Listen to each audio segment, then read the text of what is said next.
对于女生来说，永远都有另一个胃装甜点。在湖口老街上吃饭，在蝼蚁庵，那么甜点又有什么新鲜的梗征服我的五脏庙呢？老板，我想要凉拌豆腐。好，等一下。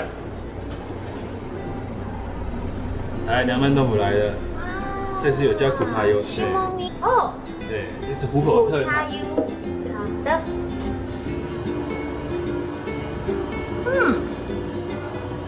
冻用改口味耶，好吃。老板，我想要问你们，为什么会要用那个腐叉 U 啊？因为苦茶油是我们湖口的特产，在湖口的后山呢，都是种满了苦茶树。是啊。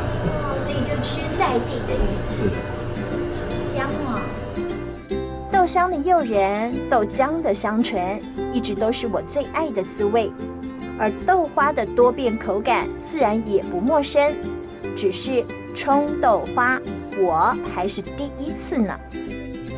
我来做豆腐法，好，太棒了！豆腐法两片有网条，两係木條，還有兩片油，還有兩片油。哦，它就是豆漿啊。对，嘿，要开始喽！步骤其实不多，但心情很紧张。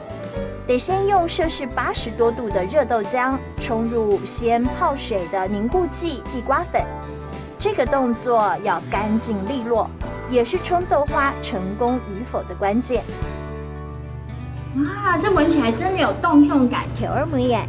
对的，这样成功了吗？有，你做的豆花非常成功。太久了，我们就可以开始品尝了吗？可以啊，那我会冻用哎，你看看颜色好漂亮哦，哦，渗下去的琥珀色，超美的，所以现在就可以吃了。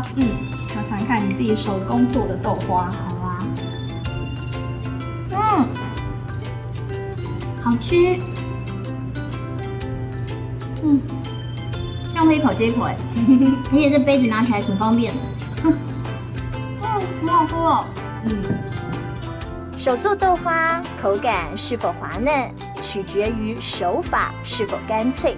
反差之大，让冻用改调味透露着人生的况味。